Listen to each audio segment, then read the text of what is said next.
Innal hamdalillah nahmaduhu wa nasta'inuhu wa nastaghfiruh wa na'udzu billahi min sururi anfusina wa min sayyiati a'malina man yahdihillahu fala mudhillalah wa man yudlil fala hadiyalah.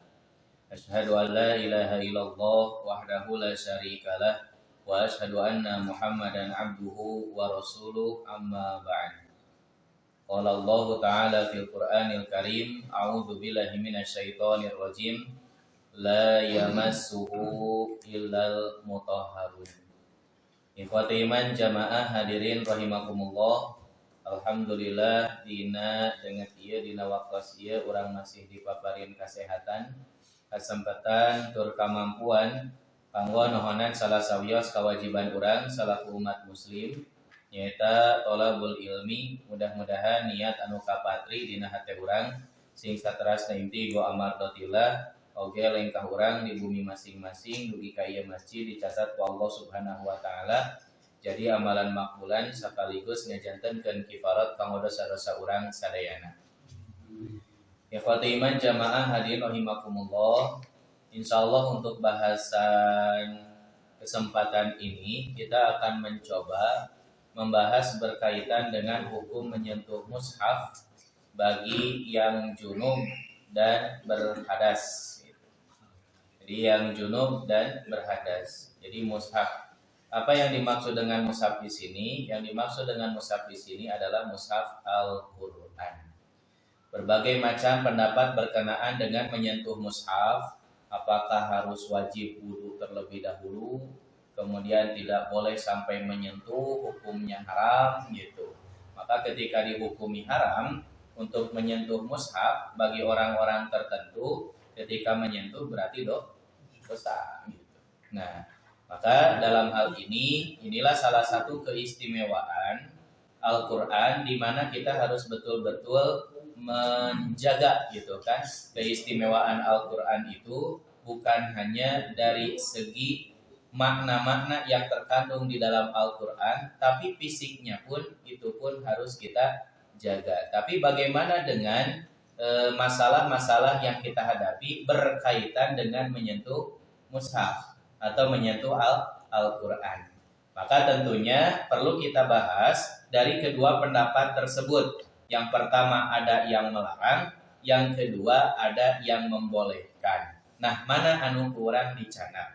Maka dari kedua pendapat itu harus berlandaskan kepada keilmuan, apa yang kita ambil, mana yang kita jadikan dasar untuk kita ketika kita mengambil pendapat tersebut.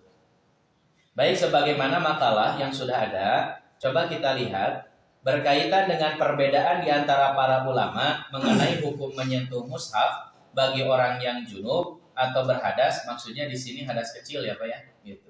Jadi bukan hadas besar. Junub itu hadas besar. Nah, makanya disebutkan dan berhadas, maksudnya itu hadas kecil gitu.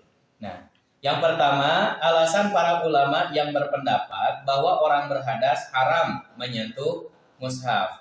Jadi kedua pendapat ini mengacu kepada dalil yang sama, Pak, gitu. Yaitu dalil berkenaan dengan la yamassuhu ilal mutahharun yang sering kita temukan di pinggir-pinggir Quran gitu.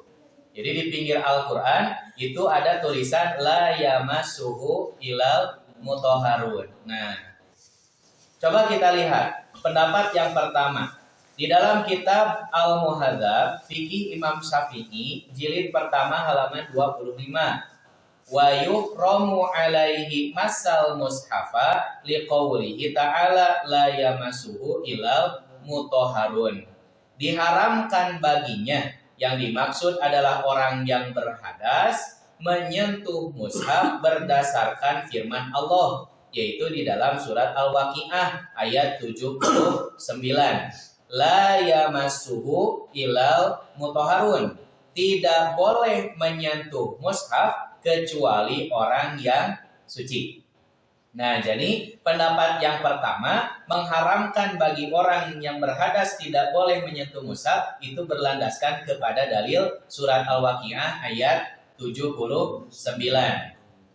Nah, kemudian dijelaskan walima rawa Hakim ibnu Hizamin anna nabiyya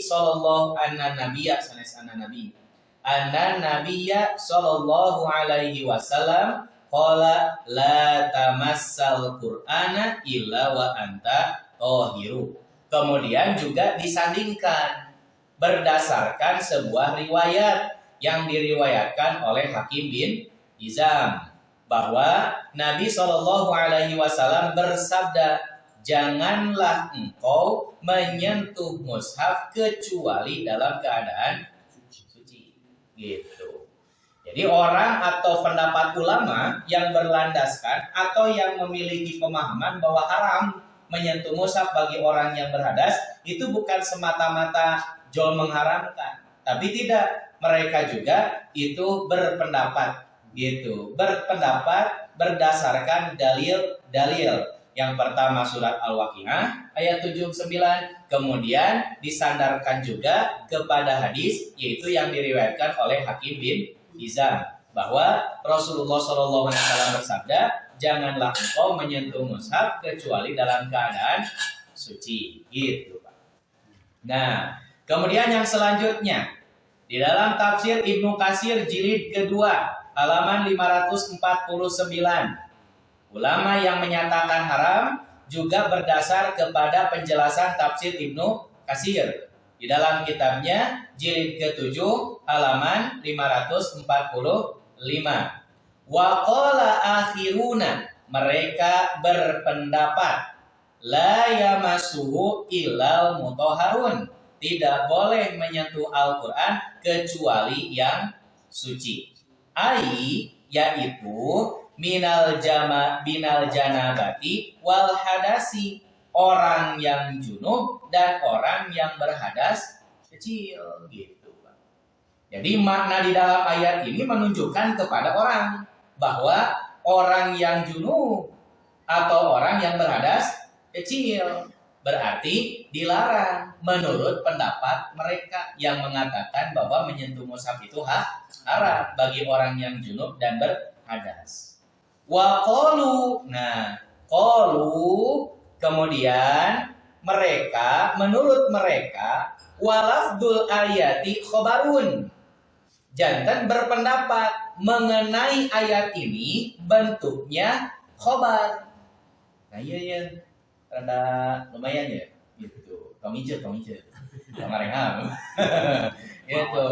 Walafdul ayati khobarun, jadi ayat ini khobar, berita, wa maknaha tolabu, tapi maknanya tuntutan, gitu Pak. Jadi menurut pendapat ulama yang mengharamkan berkaitan memaknai ayat ini, informasi nama berita biasa, tapi padahal maknanya itu adalah tuntutan, maknanya itu perintah. Ketika di dalam ayatnya menyebutkan la yamassuhu ilal mutahharun, tidak ada yang menyentuhnya kecuali yang suci, artinya wudu-wudu, gitu Pak. Jadi memaknai ayat ini, gitu kan, bahwa bentuk nama khobar tapi maknana perintah. Seperti siga kieu, nalika indung budak nyarita ka budak, jang ieu mah keur masak uyah beak. Nah, lamun budakna anu ngarti balagoh mah Pak. Nah, gitu langsung. So ka dieu mah urang meser uyah gitu. Ari nu teu ngarti mah terus kedah kumaha tuh. Kan gitu. Kan itu teh informasi berita gitu kan. Tapi manana perintah gitu. Jadi memberitakan bahwa garam habis, maksudnya perintah jika tuh meuli uyah gitu ta. Nah, begitupun bahwa ayat ini bentuk nama berita informasi, tapi manana perintah. Maksudnya ketika menyentuh Al-Qur'an eta teh kedah wudu heula gitu, Pak. Nah, inilah yang dimanai oleh pendapat yang pertama, ulama yang mengharamkan bahwa menyentuh Quran bagi orang yang junub dan orang yang berhadas. Qalu, kemudian mereka berkata, wal muradu bil Qur'ani hahunal mushafa. Kemudian yang dimaksud dengan Al-Qur'an di dalam ayat ini adalah mushaf gitu. Jadi menurut mereka, para ulama yang mengharamkan bahwa yang dimaksud di dalam ayat ini yang tidak boleh menyentuhnya Al-Quran ini yang dimaksud adalah mushaf, berarti Quran anu kurang ayeuna dianggo Pak gitu. Kan itu teh mushaf kan Aminah? Mushaf kan gitu. Cuma di dalam mushaf itu ada tulisan-tulisan Al-Qur'annya gitu kan. Ari mushaf itu kan lembaran-lembaran gitu. Mushaf. Nah, jadi ulama yang berpendapat bahwa haram bagi orang yang junub dan berhadas memanai ayat ini satu bahwa merupakan perintah harus berwudu terlebih dahulu ketika hendak menyentuh Al-Qur'an. Yang kedua, yang dimaksud dengan Al-Qur'an di dalam ayat ini menurut mereka adalah mushaf. Berarti ditunjukkan sebagaimana adanya bahwa yang dimaksud adalah Quran yang sering kita pakai. Kemudian bagaimana dengan Al-Quran yang ada di HP? Kan tidak berbentuk mushaf gitu. Mana tuh? Nah, gitu. Contoh dengan diemutan, orang ngajakin lawai. Oke, itu terus lanjut. Ini kita masih berkaitan dengan pendapat yang pertama. Kemudian yang selanjutnya di dalam hadis riwayat Imam Malik Al-Muwatta jilid pertama halaman 199.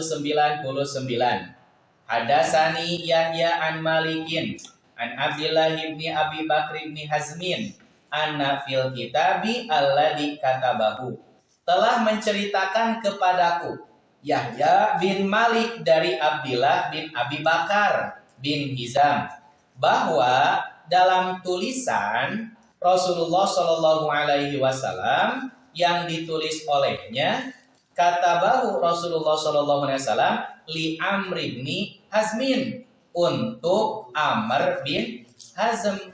Ternyata di dalam tulisan itu an la yamassal Qur'ana illa tahiru. Ternyata bahwa Rasul menganjurkan agar tidak menyentuh Al-Quran kecuali yang suci dari hadas. Tuh, Pak.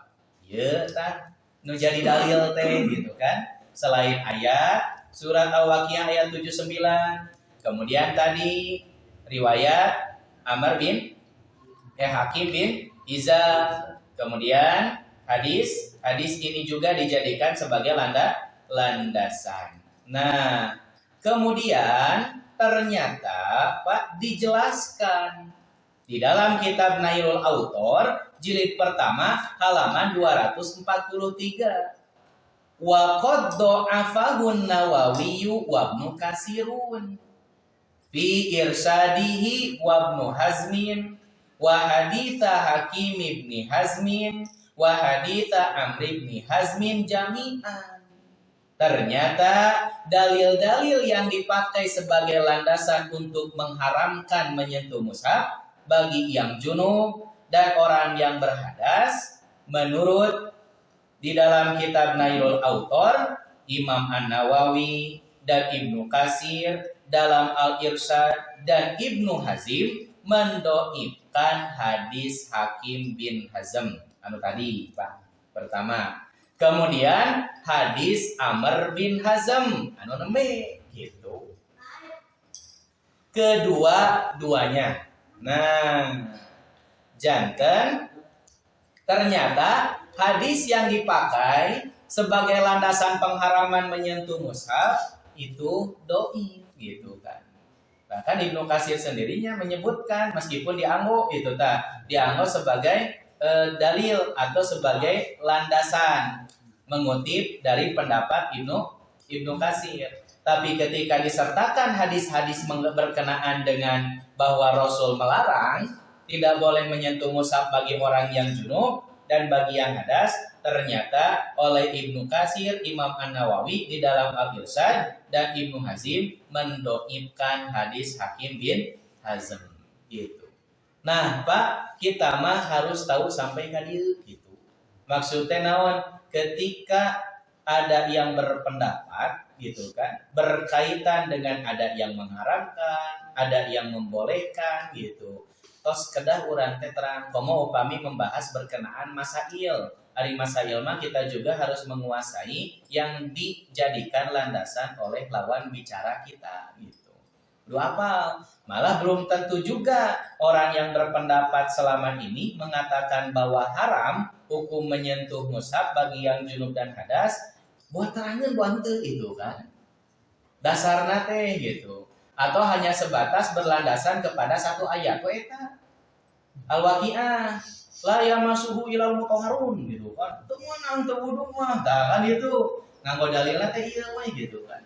Nah, kan ternyata dari para ulama yang mengharamkan itu dalilnya ada, tapi ternyata terbantahkan juga berkaitan dengan dalil yang disertakan, ternyata hadisnya dhaif. Nah itu pendapat yang pertama. Kemudian alasan para ulama yang berpendapat bahwa orang yang berhadas tidak haram menyentuh mushaf, baik yang junub ataupun hadas kecil, Pak. Gitu. Mana dasarnya? Sama.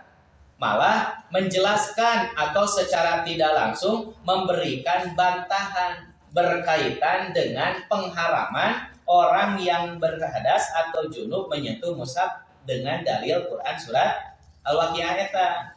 Nah, ku pendapat anu kadua mah sama mengambil dalil anu ieu tapi dengan memaknai yang berbeda gitu, Pak. Sehingga nanti ada kesimpulan pada akhirnya bahwa orang yang junub dan yang berhadas itu boleh menyentuh mushaf gitu. Boleh menyentuh Quran. Coba kita lihat dalilnya. Nah, jantan para ulama yang berpendapat boleh untuk orang yang berhadas dan yang junub itu menyentuh Quran disertakan bukan hanya satu ayat, Pak, gitu. Tapi ayat yang sebelumnya dan ayat yang setelahnya yang masih ada kaitannya, gitu kan. Taya anu jantan memang keunikan dalam berpendapat nanti menyimpulkan satu istinbat. Ketika ayat itu diambil, padahal ayat hubungannya sebelumnya dan setelahnya tidak boleh kemudian disimpulkan hanya dalam satu ayat itu saja. Gitu. Nah, coba kita lihat. Di dalam surat Al-Waqiah ayat 77 sampai 80. Innahu laqur'anun karim. Sesungguhnya Al-Quran itu adalah bacaan yang sangat mulia. Fi kitabim maknun, pada kitab yang terpelihara. Di mana? Lauhul Mahfuz. La yamassuhu illal mutahharun. Kemudian Allah menjelaskan tidak menyentuhnya kecuali orang-orang yang disucikan. Tanzilum mir rabbil alamin, diturunkan dari Rabbil alamin. Nah, itu Pak. Jadi disertakan semua ayat yang memang berkaitan dengan ayat la yamassuhu illal mutahharun. Nah, kemudian lanjut selanjutnya. Pertanyaannya, apa yang terjadi ketika Allah Subhanahu wa taala menurunkan ayat la yamassuhu illal mutahharun? Ayat asbabun nuzulna gitu. Jadi asbabun nuzulnya itu sebab-sebab yang menyertai turunnya ayat Al-Qur'an gitu kan? Ada di mana dalil la yamassuhu illal mutahharun itu terjadi. Nah, coba tinggal wa qala Ibnu Zaidin, menurut Ibnu Zaid, za'amat kufaru Quraisyin, orang-orang Quraisy mengira anna hadzal qur'ana tanazzalat bihi syayatin, bahwa Al-Qur'an itu diturunkan dari setan. Nah, iya gitu. Jadi orang-orang kafir Quraisy ketika mendengarkan wahyu Allah Subhanahu wa taala banyak yang terhipnotis, Pak, gitu kan. Banyak yang tergoda, bahkan banyak yang masuk Islam hanya mendengarkan Al-Qur'an. Sebagian orang-orang kafir Quraisy yang masih menentang mengatakan, "Tah, ieu masih gana teh setan." gitu. Quran teh gitu kan. Ayat-ayat Allah teh. Fa akhbarallahu taala, maka Allah Subhanahu wa taala memberikan bantahan. Kata Allah, la yamassuhu illal mutahharun, bahwa tidak ada yang bisa menyentuhnya kecuali yang disucikan gitu. Jadi dibantah ku Allah Subhanahu wa taala langsung ketika orang kafir mengatakan bahwa Al-Qur'an itu diturunkan oleh setan. Maka di sini sudah mulai ketemu, Pak, gitu. Sebetulnya saha anu disucikeun teh dan siapa yang tidak boleh menyentuh teh, gitu kan. Yang tidak ada menyentuh teh. Kalau kita melihat dikaitkan dengan riwayat ini berkaitan dengan turunnya Al-Qur'an, gitu kan? Asbabun nuzulna, maka orang tos ngemut di dia. Naon bahwa ternyata layam masuhu ilal mutahharun itu sebagai bantahan ungkapan orang-orang kafir Quraisy yang mengatakan bahwa Al-Qur'an diturunkan oleh setan. Maka ku Allah dibantah, layam masuhu moal aya anu tiasa nyepeng, moal aya anu tiasa menyentuh, maksud nama setan gitu, Pak. Jadi kasetan sebagaimana anggapan orang kafir setan mah moal bisa nyepeng. Nah kan, kemudian selanjutnya ilal mutahharun kecuali yang disucikan. Nah, kayak penjelasan ayat di sana. Kama qala, kemudian sebagaimana juga dijelaskan di dalam firman Allah Subhanahu wa taala yang lain, yaitu di dalam surat Asy-Syu'ara ayat 212. Ma tanazzalat bihi syayatinu wa ma yanbaghi lahum wa ma yastati'una innahum anisami lamahzulun. Kemudian Allah Subhanahu wa taala menjelaskan lagi di dalam ayat yang lain, dan tidaklah setan turun membawanya, mereka tidak layak Al-Qur'an untuk mereka. Jadi setan mah moal tiasa, Pak, itu kan nyepeng Al-Qur'an. Moal tiasa setan mah babarengan jeung Quran serta mereka tidak akan menyentuhnya. Tuh. Sesungguhnya mereka dijauhkan dari Al-Qur'an. Langsung dibantah ke Allah teh gitu kan. Berkaitan dengan ungkapan orang-orang kafir Quraisy bahwa menilai Al-Qur'an itu dari setan gitu kan. Nah, jadi oleh ulama yang menyebutkan boleh tidak haram menyentuh mushaf ini disertakan alasan asbabun nuzul, turun ayatnya la yamassuhu ilal mutahharun itu. Nah, kemudian yang selanjutnya wa qala al-Qasimi.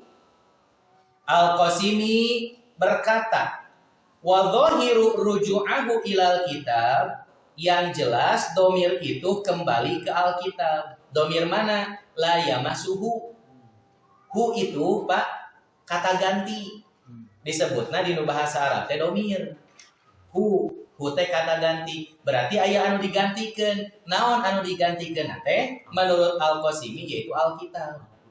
Al-Qur'an. Anu mana? Tah ditinggal ayat sebelumna gitu. Yaitu Kitabun Maknun. Alkitab anu terjaga. Anu mana? Anu aya di Lauhul Mahfuz. Begitu. Jadi berkaitan dengan hu di sana la yamassuhu, hukna teh gitu kan. Hu di dinya teh bukan kepada mushaf. Gitu. Sanes Quran mushaf kurang dicepeng ieu gitu tah. Tapi nyata Kitabun Maknun, Alkitab anu aya di Lauhul Mahfuz. Anu Lauhul Mahfuz mah pasti eta mah moal kacepeng ku sasaha Pak gitu kan. Tidak bisa. Orang kafir sekalipun ge moal biasa nyepengan gitu kan. Itu mah terjaga, bahkan setan dan jin yang akan ingin menembus langit wae gitu kan. Kual mah dipanah gitu. Ketika ingin tahu rahasia-rahasiana gitu kan tentang Al-Qur'an, kual mah dipanah gitu kan sehingga jin itu tidak bisa menembus langit gitu. Eta dina surat Al-Jin aya. Hese gitu kan. Nah, menunjukkan bahwa setan-setan itu dari golongan jin yang akan mengambil atau yang akan menyentuh Quran itu mereka tidak bisa. Kitab nu mana? Itu nu aya di Lauhul Mahfuz, sanes mushaf. Nah, jadi pendapat yang kedua mah berkenaan dengan Al-Qur'an nate bahwa bukan Al-Qur'an mushaf, tapi Al-Qur'an yang ada di Lauhul Mahfuz. Gitu. Kemudian wa huwa lauhul mahfuz li'annahul aqrabu wal mutahharuna al malaikati. Nah, kemudian yang dimaksud dengan Alkitab di sini adalah kitab yang ada di Lauhul Mahfuz, li'annahul aqrabu, karena lafaz itulah yang paling dekat, maksudnya domir pengganti dengan ayat sebelumnya gitu. Oh. Lo ayat. Nah. tenang. Gitu. Oke, nah mata kayak ngicil tuh. Oke, nah itu biasa dicopot gitu. Nah, bener teh bor. Mohon. Ayo spidol biasa. Tapi nyanak spidol. Ini dia.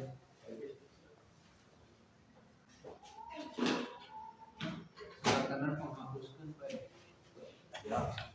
Hapus aja tadi ya.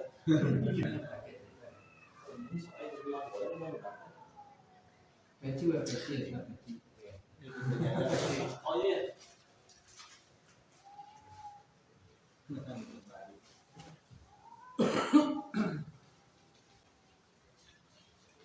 Begitunya, tapi iya. Iya, dibalikin.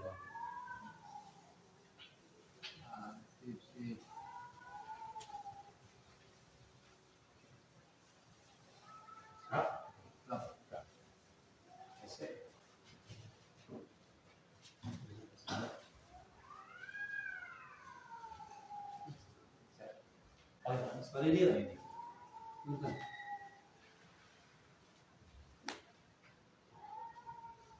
Nah, sekarang itu kan iya.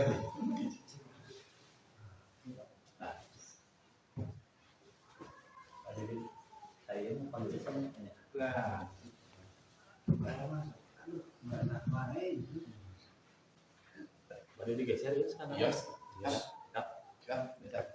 Pilih dia mah kalau yang terus nanggung. Sampai nggak bayang-bayang. Aduh, masuk. Allah.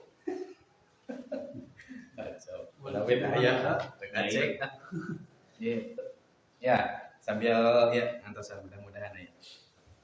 Oke.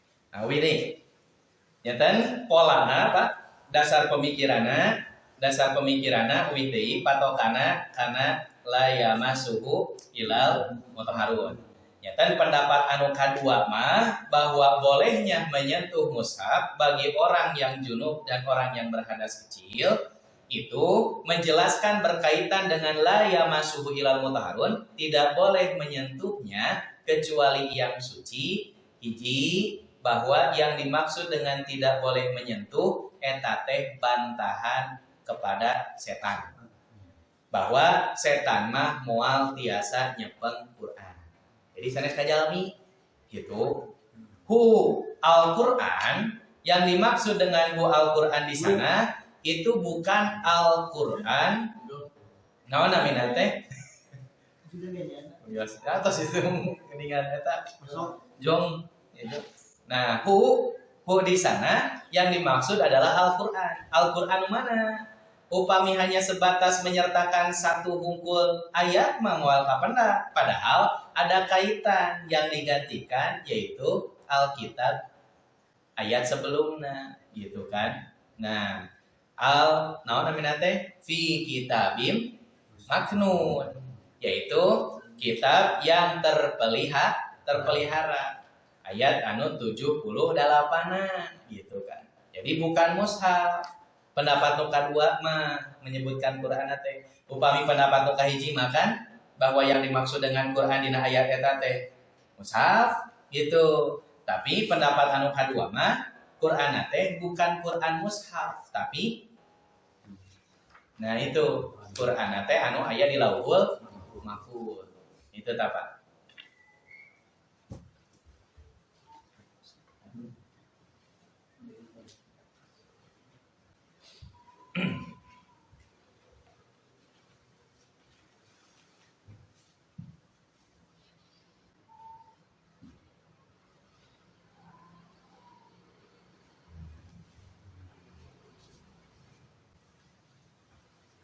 Nah, ya Mas.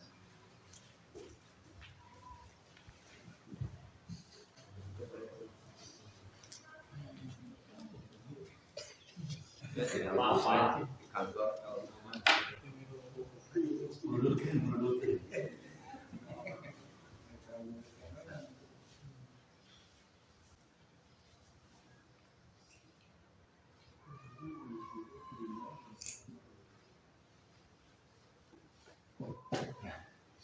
Ya kan? Ieu dasar pemikiran Pak, dina masalah ieu. Gitu kan? Dina masalah ieu. Pendapat anu kahiji berkenaan la yamassa tidak boleh menyentuh. Ieu mah ditunjukkeun teh pendapat nu kahiji anu teu kaeng menyentuh teh kajalmi. Saha anu dimaksud? Yaitu orang yang berhadas dan orang yang junub.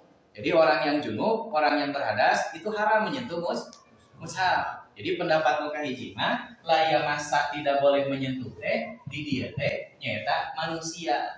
Itu pendapat yang pertama. Kemudian hu ini sebagai kata ganti. Aya teh namina teh domir dina bahasa Arab mah.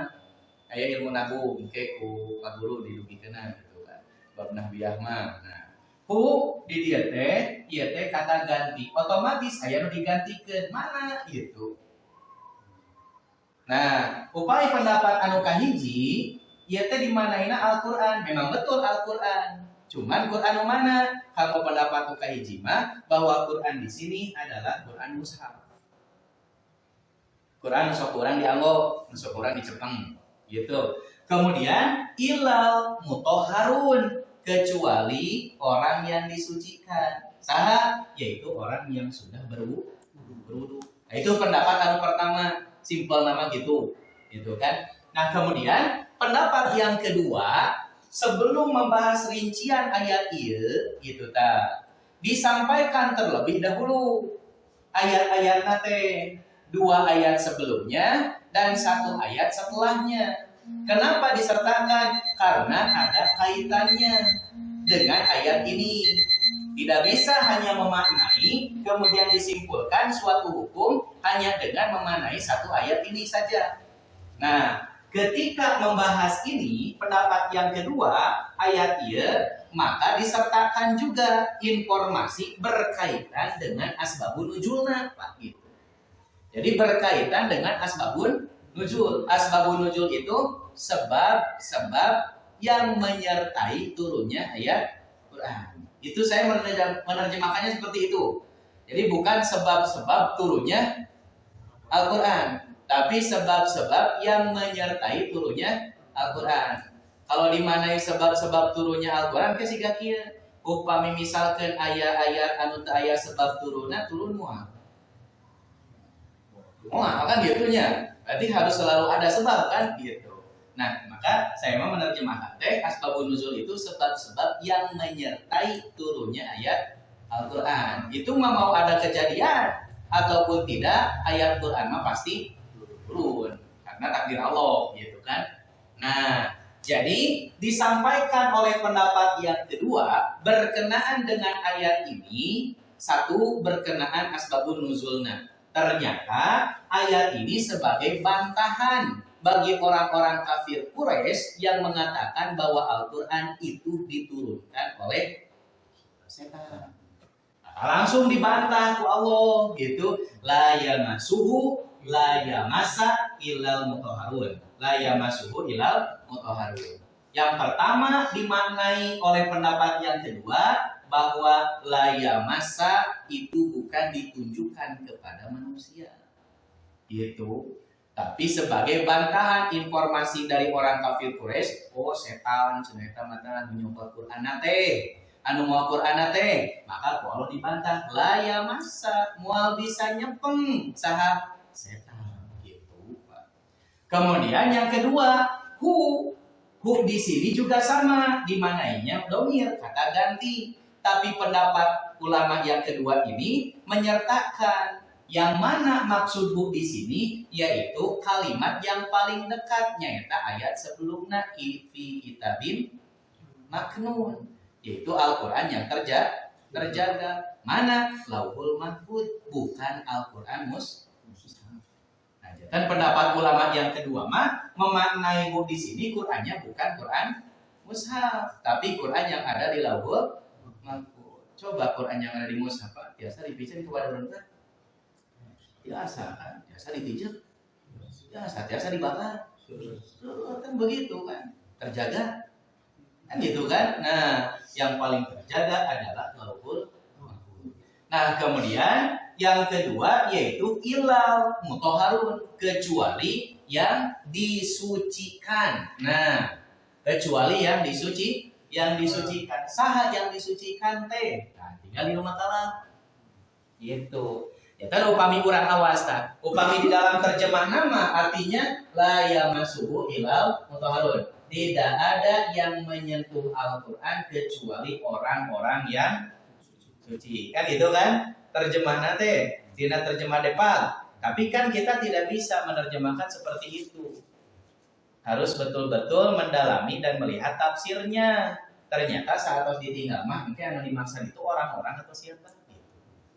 Coba tinggal. Nah, maksud ilal mutahharun, apakah artinya benar orang-orang yang disucikan atau siapa? Nah, di dalam tafsir At-Tabari jilid ke-23 halaman 23 la yamassuhu ilal mutahharun, Ibnu Abbas menjelaskan la yamassuhu ilal mutahharun artinya al malaikatu, yaitu para malaikat. Jadi bukan orang-orang yang sudah wudu, Pak, gitu kan. Tapi yang dimaksud dengan al-mutahharun di sana adalah al-malaikat, para malaikat. An Sa'id bin Jubairin, dan dari Sa'ad bin Jubair berkenaan dengan la yamassuhu ilal mutahharun, tidak boleh menyentuhnya kecuali yang disucikan, qala al malaikatu, yaitu para malaikat alladzina fis sama, yang dimana mereka ada di langit. Gitu. Ini pendapat yang kedua gitu. Hari pendapat bukan hiji mah sesuai dengan terjemah seperti itu, bahwa yang dimaksud dengan al-mutahharun orang-orang yang disucikan. Tapi yang dimaksud dengan pendapat para ulama yang kedua itu bukan orang, tapi malaikat. Gitu. Dan kemudian kalau kita lihat secara makna kalimat al-mutahharun itu kan namanya teh isi maf'ul. Gitu. Jadi objek penderita yang disucikan oleh Allah Subhanahu wa taala. Eta mah tos jadi stempel gitu, Pak. Kalau sudah disucikan, tos tekadah bersuci deui gitu kan. Sudah al-mutahharun yang sudah disucikan. Ku Allah tos distempel eta mah. Atos harus bersuci lagi? Tidak bersuci lagi. Siapa yang tidak akan berhadas? Nyata para malaikat. Para malaikat mau berhadas. Hari manusia? Manusia makhluk berhadas, Pak. Gitu. Termasuk Rasul. Rasul itu makhluk berhadas, gitu kan. Maka kategori al-mutahharun di sini adalah malaikat yang tidak akan pernah berhadas, gitu. Dan atas distempel ku Allah malaikat, khususnya malaikat Jibril yang mendapatkan wahyu dari Allah Subhanahu wa taala untuk membawa firman Allah Subhanahu wa taala. Gitu. Ini pendapat yang kedua, gitu kan. Berkaitan bahwa sebenarnya membantah haram bagi orang yang junub dan hadas, haram menyentuh mushaf, ternyata ayat ini bukan ditunjukkan sebagaimana pendapat yang pertama menurut pendapat yang kedua. Gitu. Kemudian yang selanjutnya juga di dalam Fathul Majid halaman 330, falaisa fil ayati dalilin wala syabbahu dalilin liman yaqulu innal mushafa la yamassuhu illa tahiru. Maka ayat tersebut bukan dalil yang tepat, bahkan mirip pun tidak, gitu.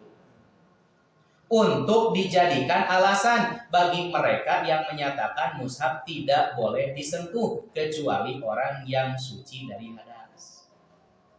Kalau untuk manusia itu Pak. Kalau untuk manusia idealnya ayatnya bukan al-mutahharun, tapi at-tahiru, yaitu orang yang bersuci.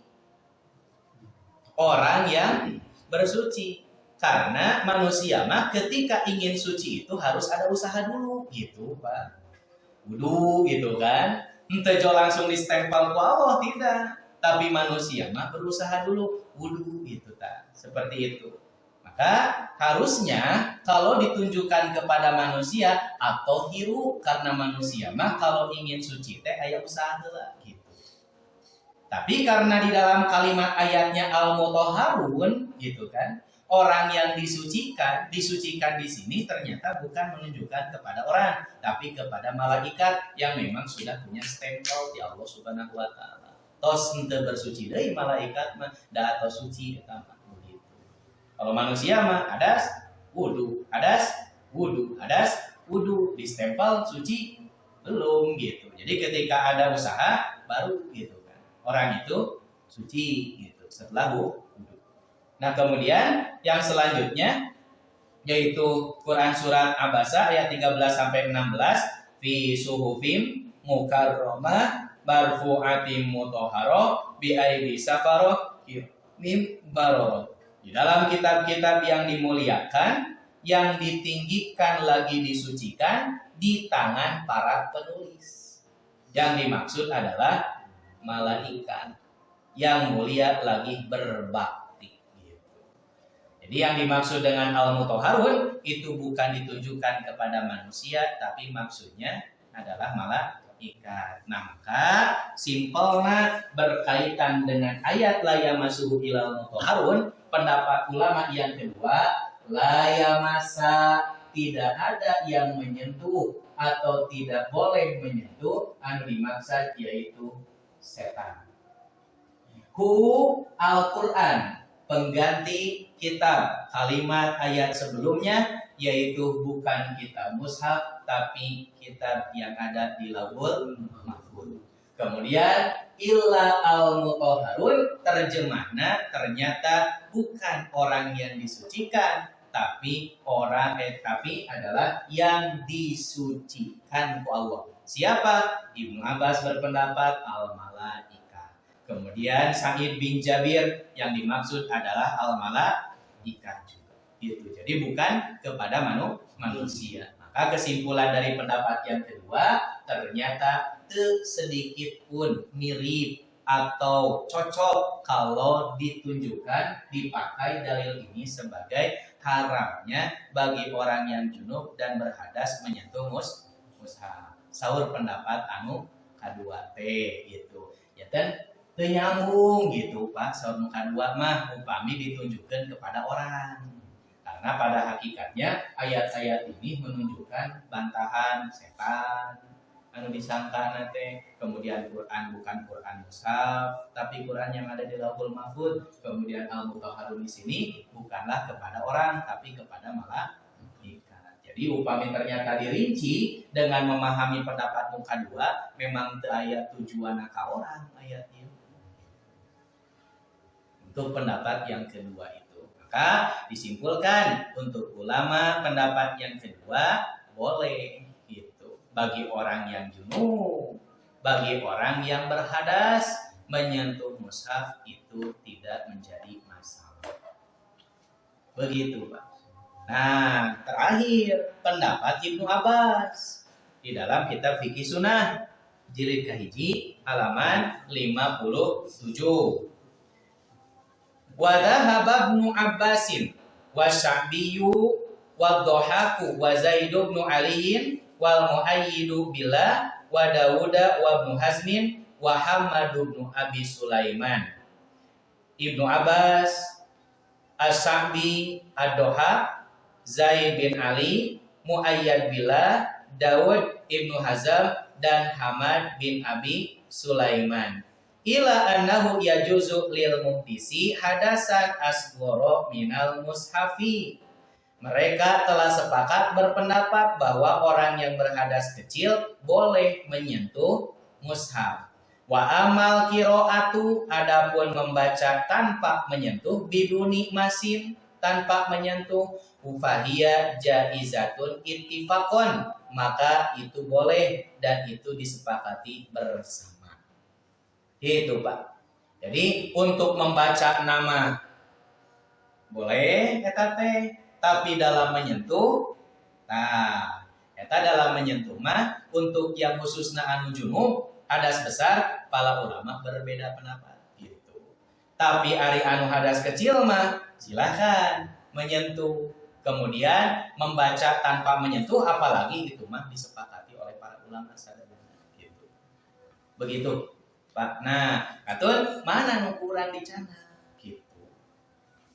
Kalau ternyata kita mengambil pendapat yang pertama, sok dasari dengan keilmuan. Pendapat yang kedua yang kita ambil, sami kedah didasari dengan keilmuan. Begitu. Kurang kedah aya sikap gitu kan. Karena itu akan dipertanggungjawabkan. Mana nu kurang dicana gitu. Diusah nu mana gitu. Ente gitu. Ari abdi mah mana nyanakna mengambil pendapat yang kedua. Gitu.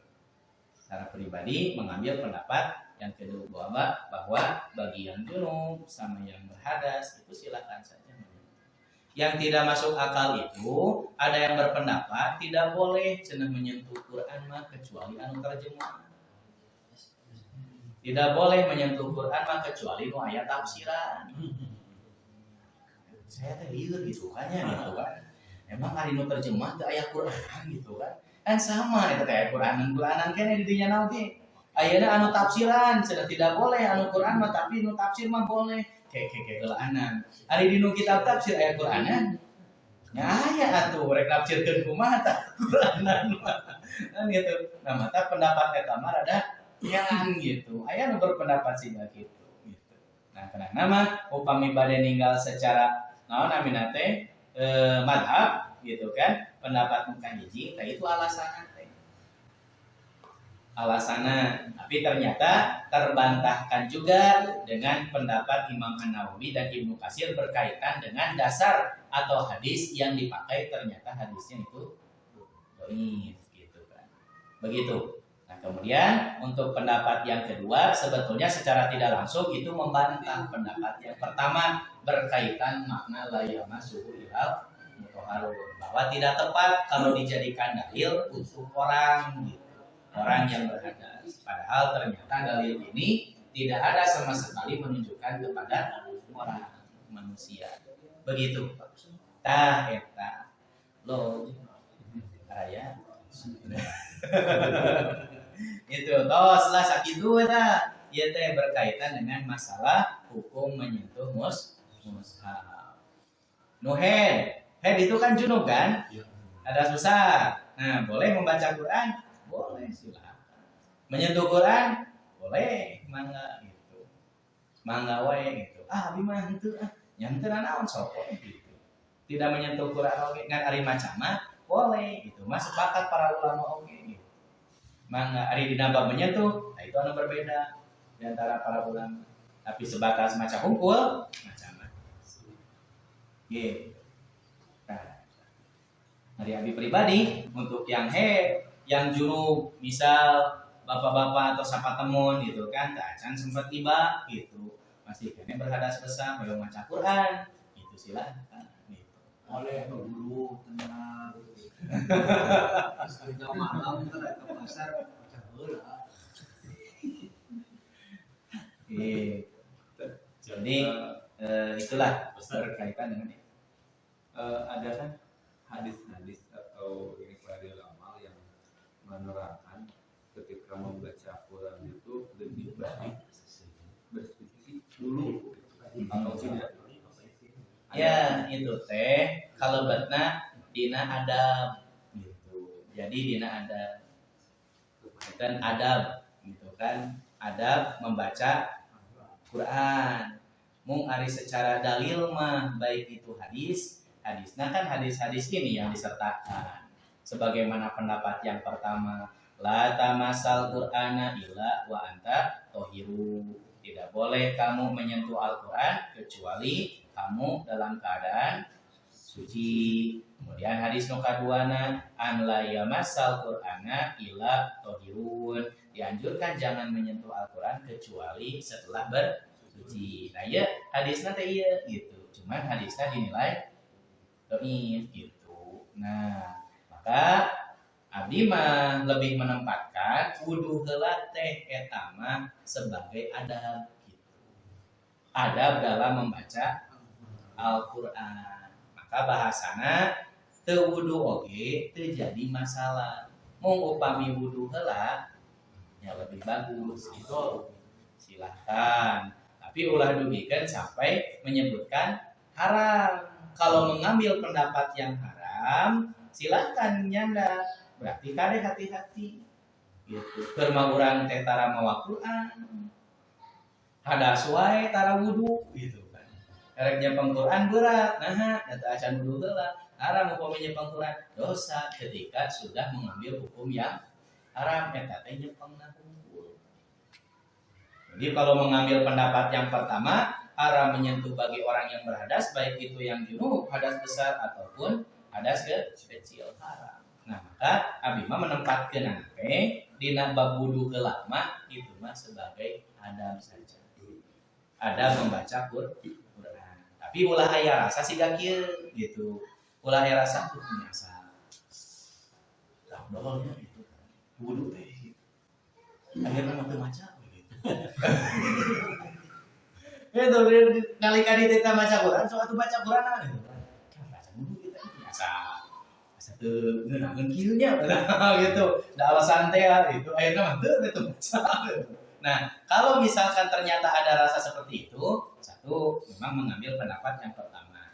Kedua, berarti dianggap sebagai wajib kudu begitu. Ari abi mah itu tidak mengambil pendapat yang pertama. Bahwa wudu mah ditempatkeun hanya sebatas sebagai adab. Berat upami anu pertama. Ya, silahkan itu. Mangga. Tapi karena sudah tahu bahwa dasar-dasarnya itu dhaif, tidak terlepas dari kedhaifan, nah itu di situ yang melepaskan bahwa saya tidak mengambil pendapat yang pertama. Kemudian dalam penjelasan yang lebih logis dan lebih bisa dipahami, yaitu berkaitan dengan rincian makna-makna yang ada di dalam ayat la yamassuhu ilal mutahharun. Itu lebih bisa dipahami dan bisa diterima menurut saya, yaitu dengan pendapat yang kedua ketika memaknai makna ayat-ayat setiap perkata. Jadi tidak dimaknai secara tekstual gitu. Secara tekstual nyata diterjemahna tidak boleh menyentuhnya kecuali orang-orang yang disucikan. Langsung kita memberikan kesimpulan, oh gitu kan, manusia kedah wudu lah gitu. Nah, ternyata setelah dilihat dari penjabaran-penjabaran dari pendapat yang kedua, ternyata bukan ditunjukkan kepada manusia al-mutahharun itu, tapi kepada malah itu Pak Intan. Jadi berkaitan sareng adab gitu. Abi mah menempatkeun teh. Edi nusanes? Ya. Hampir sama nggak kata menyentuh itu dengan dalam sholat, kalau antara muslim menyentuh subuh dulu. Kemana mau? Menyentuh di sini kan nggak boleh, di sini kan boleh, nggak disebut sama malaikat. Nah kata itu sama dengan tidak dengan konteks dengan muhrim menyentuh, dengan muhrim harus wudu dulu. Secara kata dasar katanya sama gitu. Secara dasar kata mah sama, cuman mungkin beda mana itu dari bentuk kata gitu. Jadi secara asal kata mah sama, masa gitu kan. Masa itu kan menyentuh gitu. Cuman mungkin bentuk namina teh berubah mana itu ketika berbeda bentuk. Seperti menyentuh di dalam surat An-Nisa itu kan aula mas mun bisa. Benten deui bentuk nate gitu kan. La masa yula misu gitu kan. Nah, artinya saling menyentuh, yang membatalkan wudu saling menyentuh di sana apa maksudnya? Ada yang memaknai nate menyentuh hungkul kan gitu, menyentuh hungkul tiba-tiba jual batal menyentuh hungkul mah gitu, padahal itu pendapat ulamanya berbeda-bedanya dalam memaknai ayat itu teh sama. Oke. Ada yang memaknai la masa itu adalah menyentuh saja. Ada juga yang memaknai nate la masa itu kedua-duanya aktif menyentuh gitu. Kalau pendapat yang menyebutkan menyentuh saja nyempeng hungkul oke eta teh batal. Tapi ternyata pendapat ulama yang lain menyebutkan la masa itu bukan hanya satu orang yang menyentuh, tapi kedua-duanya aktif menyentuh, saling menyentuh. Maka dimaknai oleh Ibnu Abbas itu adalah jima. Naon bersetubuh gitu. Jadi bersetubuh Nah, ulama yang menyebutkan batal dalam menyentuh ayat itu maksudnya kalau bersetubuh batal gitu. Wuduna. Hari menyentuh hungkul mah batal tidak? Tidak. Begitu. Jadi kata yang memang dasar sama, cuma nanti ada perubahan ketika berubah bentuk katanya. Nah itu bahasa Arab teh Pak gitu. Jadi dari satu dasar kata itu teh tiasa berubah teh duikeun ka salapan bentuk. Gitu. Dan itu manana berbeda-beda Pak gitu. Itu bahasa Arab gitu Pak. Bahasa Arab. Nah, jadi dina bab eta mah upami makna menyentuh perempuan anu membatalkan wudu itu guys kami berbeda-beda pendapat. Ada yang mana yang menyentuh saja dan mengaku sebagai mazhab Syafi'i. Upami mazhab Syafi'i mah bahwa menyentuh hungkul ge eta teh batal. Bahkan yang lebih luar biasana deui di suami istri oge upami bersentuhan ketika setelah wudu batal gitu kan.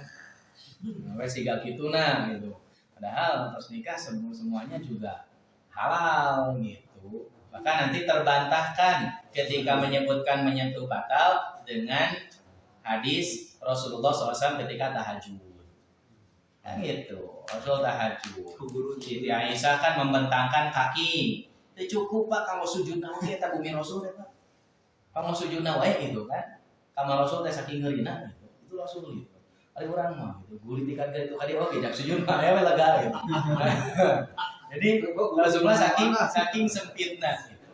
Malah ku Rasul ditoel eta Siti Aisyah teh sampean. Jangan si Aisyah teh dipulungkutkeun deui. Ka Rasul tos sangkat ngalepunkeun deui.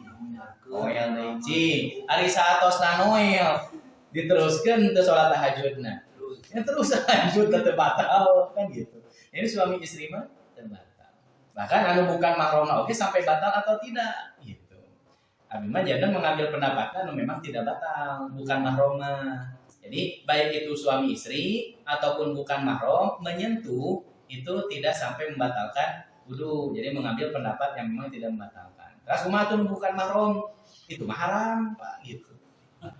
Haram hukumna nyempang mah dosa. Mahasiswa bukan tetangga Itu dosa. Gitu. Kalau tidak disengaja tidak jadi dosa gitu kan. Nah, kalau dengan sengaja dosa eta mah gitu. Begitu. Tapi batal henteu. Nah, kan begitu. Eta. mahasiswa heran mau libur. Nah itu mungkin yang bisa disampaikan. Insya Allah kita lanjutkan ngobrolnya setelah sholat isya. Mudah-mudahan apa yang disampaikan itu bisa bermanfaat untuk kita semuanya dan bisa menjadi bekal untuk kita amalkan. Aqulu qouli hadza wa astaghfirullah li wa lakum. Assalamualaikum warahmatullahi wabarakatuh.